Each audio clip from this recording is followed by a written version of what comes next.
Saquon Barkley had another huge performance on Thursday Night Football. We'll tell you if he could be the overall RB1 in your Dynasty leagues next.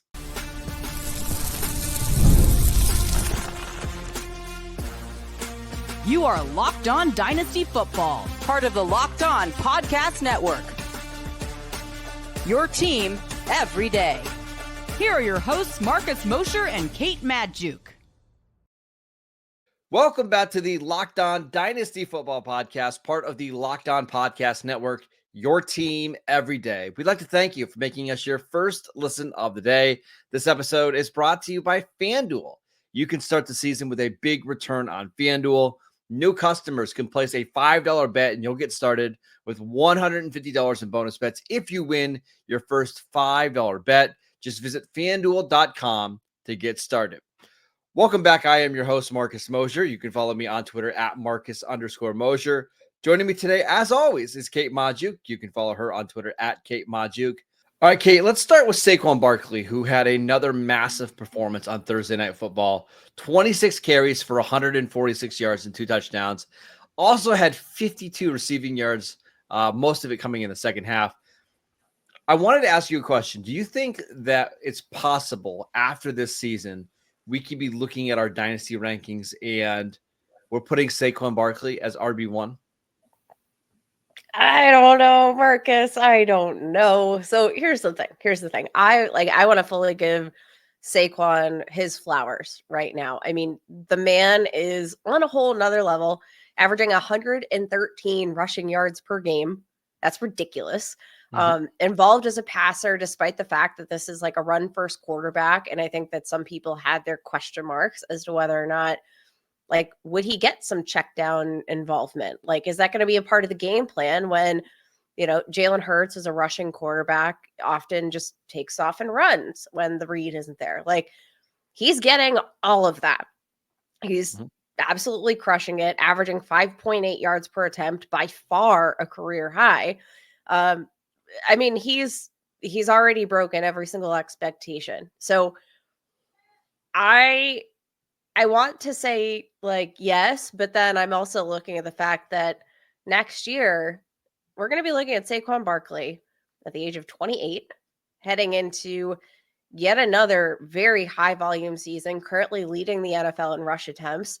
And I mean, he's already been a pretty heavy workload dude. He ranks 8th among active running backs in terms of career rush attempts right now. Like, there's a lot of miles on the tires, and I hate to break it to you, buddy, but we still got like half a season to go. I know.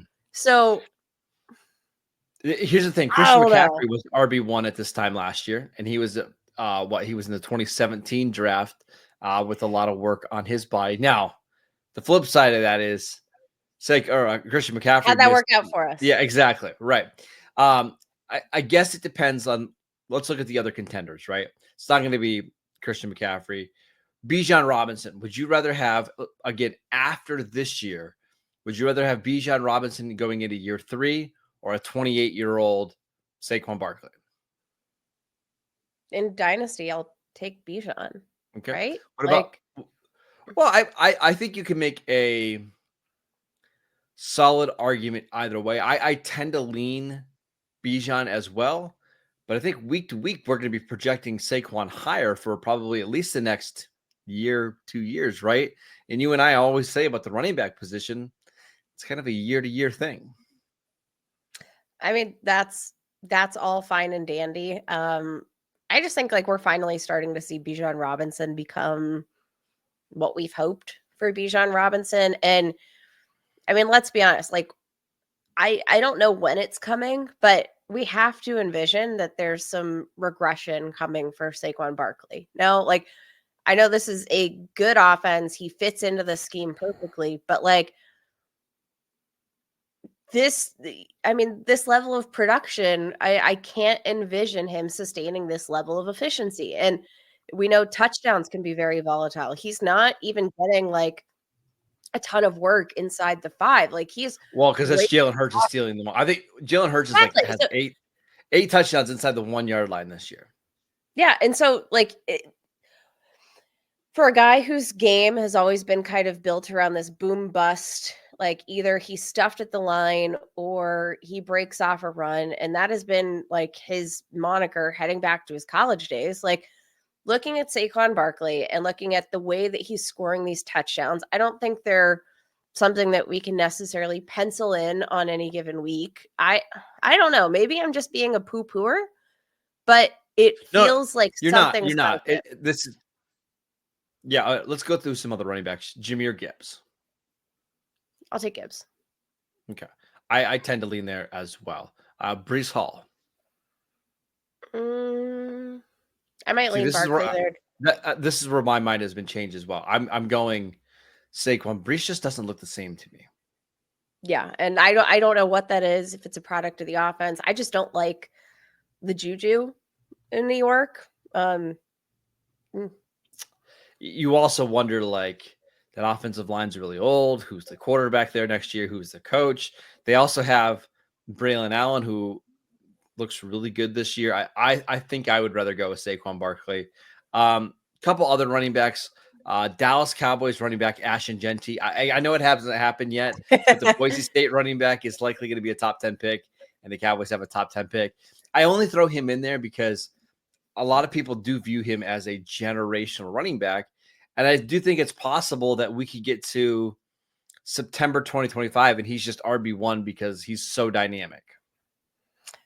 I mean, I'm not going to argue there. Like we've got a potential case for a Heisman Trophy winning running back to get into the top 10 here. And depending on the offensive system, like there could be something special there. I'm not discounting, Saquon Barkley and his production, but I do think that just the overall trajectory tells me I'm expecting some regression in the wrong direction.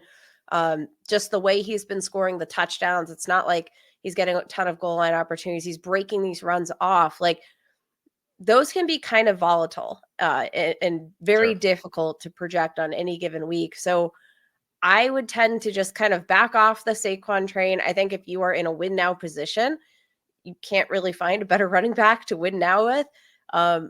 But if I'm looking to rebuild and sustain, my dynasty team for the next 3 years, I'd rather build it around younger running backs like a Bijan, like a Jahmyr Gibbs that I can feel just a little bit better about. Okay. Let's talk about Washington's offense because this was not a good game from them. Let's talk about the long-term outlook for the Commanders next. This episode is brought to you by Mint Mobile. With big wireless providers, what you see is never what you get. Somewhere between the store and your first month's bill, the price is always a lot higher than you would expect. But with Mint Mobile, you'll never have to worry about gotchas ever again. When Mint Mobile says it's $15 a month when you purchase a 3-month plan, they mean it. Say bye-bye to your overpriced wireless plans, jaw-dropping monthly bills, and unexpected overcharges. Mint Mobile is here to rescue you with premium wireless plans starting at only $15 a month. All plans come with a high-speed data and unlimited talk and text delivered on the nation's largest 5G network. Use your own phone with any Mint Mobile plan and bring your phone number along with all of your existing contacts. Ditch overpriced wireless deals with Mint Mobile and get 3 months of premium wireless service for only $15 a month. To get this new customer offer, you're in your new 3-month premium wireless plan for just $15 a month. Go to mintmobile.com/LockedOnNFL. That is mintmobile.com/LockedOnNFL. Cut your wireless bill to $15 a month at mintmobile.com/LockedOnNFL. $45 upfront payment required, equivalent to $15 a month. New customers on first 3-month plan only. Speed slower above 40 gigabytes or on unlimited data. Additional taxes, fees, and restrictions apply. See Mint Mobile for details. This episode is brought to you by FanDuel. Get ready to tackle the NFL action with FanDuel, America's #1 sportsbook, because right now, new customers can bet $5 and get $150 in bonus bets if you win. The FanDuel Sportsbook app gives you everything you need to place live bets on the NFL all in one place. So when you get a hunch in the middle of the game, you can check out the latest stats, view live play-by-play, and so much more on the same page where you place your bets. Just visit fanduel.com to join today. We've got a fantastic slate of games in week 11, including the Steelers and the Ravens. We've got Chiefs Bills on Sunday afternoon. And then on Sunday night, of course, Chargers Bengals, two teams competing for a spot in the wild card playoffs. Go to fanduel.com right now, and you can get started with $150 in bonus bets if you win your first $5 bet. Never waste a hunch and make every moment more with FanDuel, an official sportsbook partner of the NFL. Welcome back to the Locked On Dynasty Football Podcast. We are breaking down the Thursday night football game between the Commanders and the Eagles. And let's go over to the Commanders side because this was not a great game for Jaden Daniels. Brian Robinson did score a touchdown and had 70 total yards in this game. But Kate, you look at the leading receivers in this game for the Commanders. It's Austin Eckler and Zach Ertz, two players that I'm not convinced are going to be on NFL rosters next year. Terry McLaurin was basically shut out. It feels like this offense is going to undergo a big overhaul in the 2025 offseason. What should we expect from this offense kind of moving forward? See, I'm trying to temper my reaction to a disappointing night out from Washington right now. So there are two reasons why.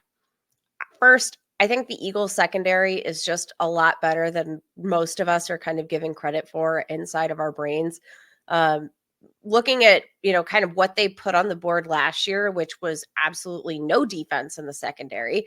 I think some of that has kind of trickled over. Like, we're thinking of the Eagles as a really easy matchup through the air, but they've, been a little bit better this year. So I think, like, first, let's give. Well, did you see Cooper Rush tear them up last week? No, never mind. Just joking. Hey, I'm just saying. I think they're not too shabby, and they're not at all. The second part of this is I wonder if Jaden Daniels just isn't fully healthy. He's been dealing with a rib injury. Saw him on the sidelines. He's wearing some extra equipment that I have to imagine maybe impacts just his overall like physical, movement and mobility. Also, we know that rib injuries can be like a big kind of pain tolerance thing. So maybe not making the same types of throws, maybe not making the same types of plays with his legs, maybe not taking the same amount of risks in general.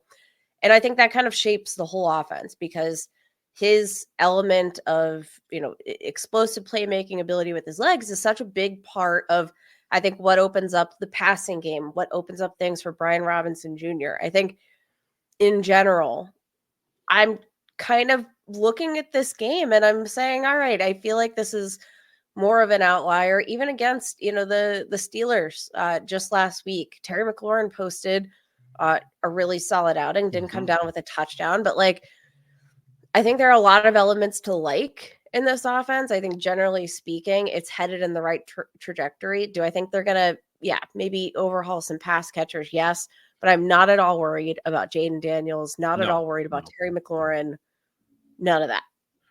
No, I'm not worried about them either. It's just when you watch that game last night, the interception that Jaden Daniels threw was because Noah Brown rounded off a route and wasn't where he was supposed to be. Last week in the game against the Steelers, Zach Ertz dropped like 3 big passes that would have extended drives. Noah Brown. Marcus, Noah Brown, Zach Ertz, what are our expectations? Well, I know. That's why this has nothing to do with Jaden Daniels because I think he's a rock star, right? It's just, to me, when I look at this team and they have $100 million of cap space next year, I got to believe that this is going to look totally different, right? Again, Austin Eckler and Zach Ertz were your leading receivers coming out of this game. I got to believe that they're going to spend up for 2 guys. Maybe they go out and get T. Higgins. Maybe they try to grab Darius Slayton. But I think, like, if you are investing in Jaden Daniels, you just have to, I don't want to say wait out this season because he's providing you a lot of fantasy points, but you look beyond the horizon, and this offense is going to look a whole lot different in 2025 compared to what it does in 2024.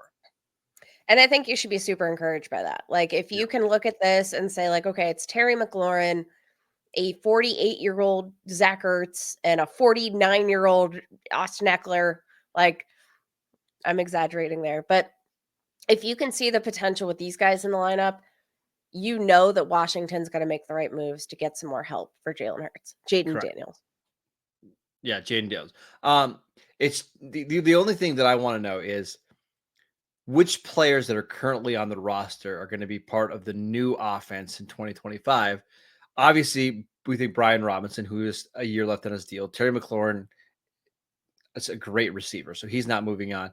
Is Ben Sinnott somebody that you and I liked a lot coming out of Kansas State? Is he somebody that's going to fill in for the Zach Ertz role, or are they going to be aggressive trying to find a more dynamic tight end? Who's going to be the number 2 receiver? Do they try to go out and get somebody like T. Higgins, or do they try to piece it together through the draft? I just think there's a lot of unknowns, but to me, it's a lot of good unknowns here in Washington. Yeah, it's about getting in on the ground floor. And I think this is the perfect opportunity to get in on the ground floor for this Commanders offense. If there's anybody in your league that's kind of like a little bit skittish about this offense and, some of the regression we saw from early on in the season, bye. Yeah. Any other thoughts on this Washington offense before we go on? Brian Robinson, I know, is somebody who you've been kind of middling on. I know we mentioned on Wednesday's show that maybe Najee Harris could be an option there in free agency. What are your long-term thoughts on Brian Robinson? I think he's a good running back. And the thing about Brian Robinson is the more time that goes on, the more I wonder, like, okay, well, Brian Robinson's a really good running back. Is he good enough to get the monster contract in free agency? Or is he just good enough to get a bag, but be affordable for the Washington Commanders? And that's where I lean. That's where I'm leaning. Yeah, I think maybe this is just like going to be kind of one of these low-key, nice pairings between the Commanders and Brian Robinson Jr. long-term.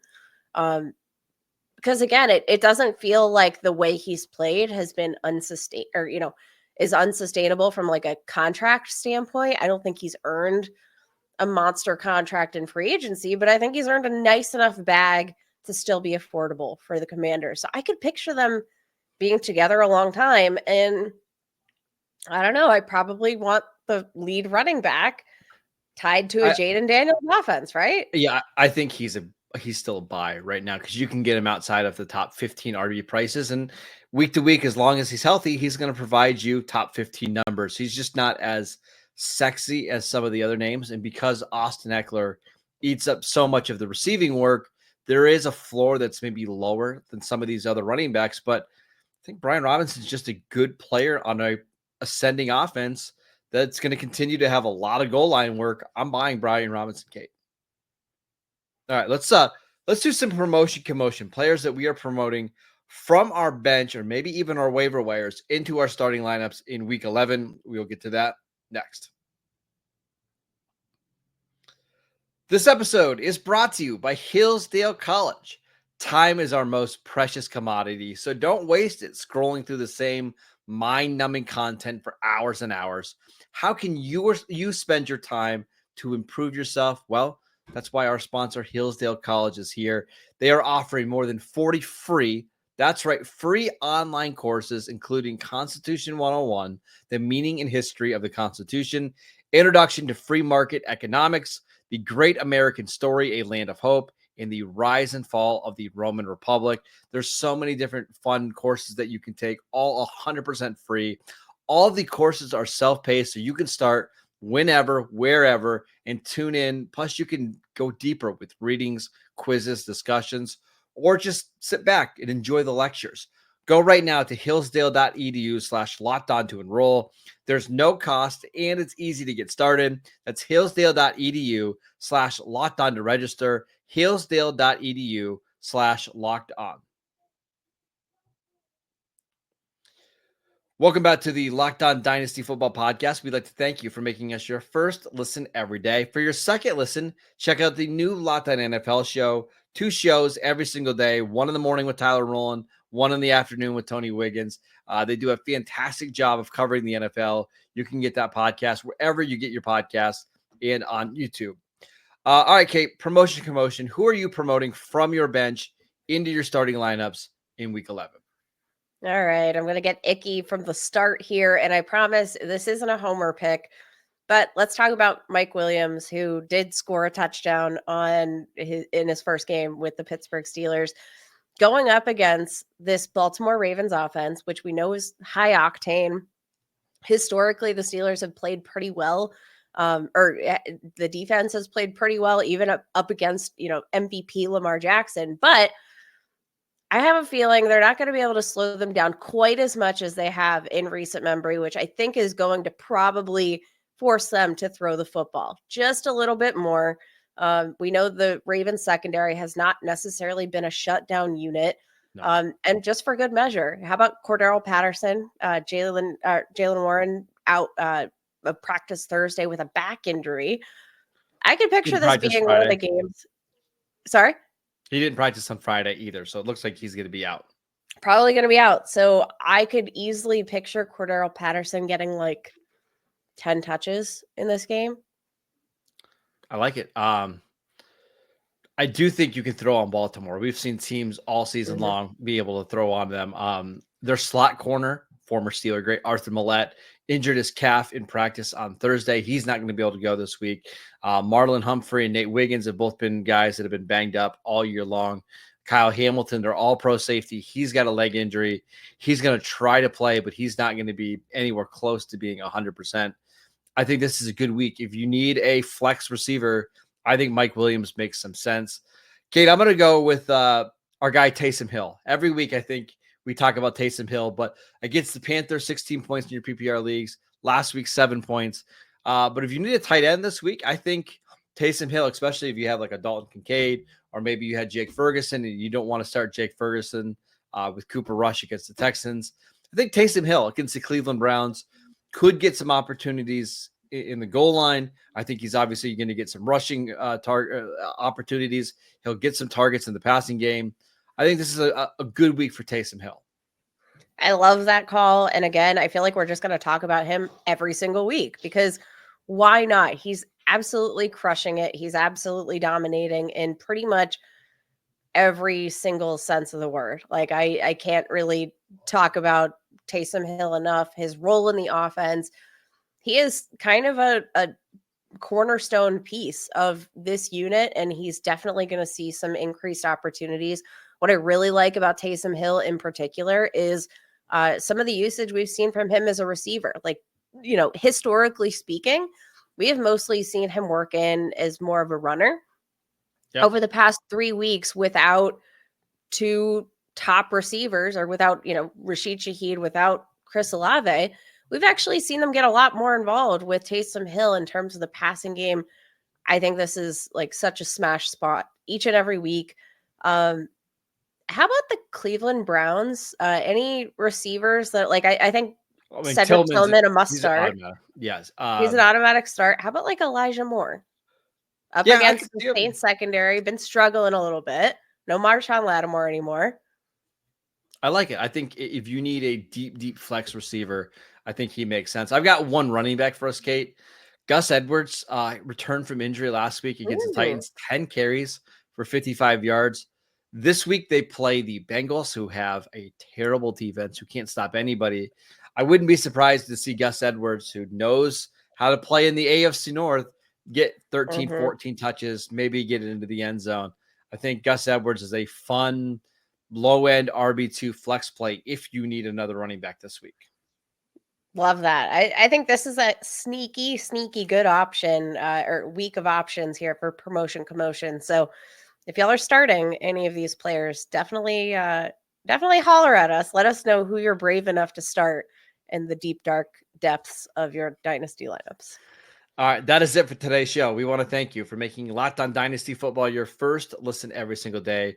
Check us out on YouTube or wherever you get your podcasts. We are free and available on all platforms. Follow Kate on Twitter at Kate Majuk. I'm at Marcus_Mosier. Enjoy this awesome slate of games in Week 11, and we will be back on Monday to break it all down.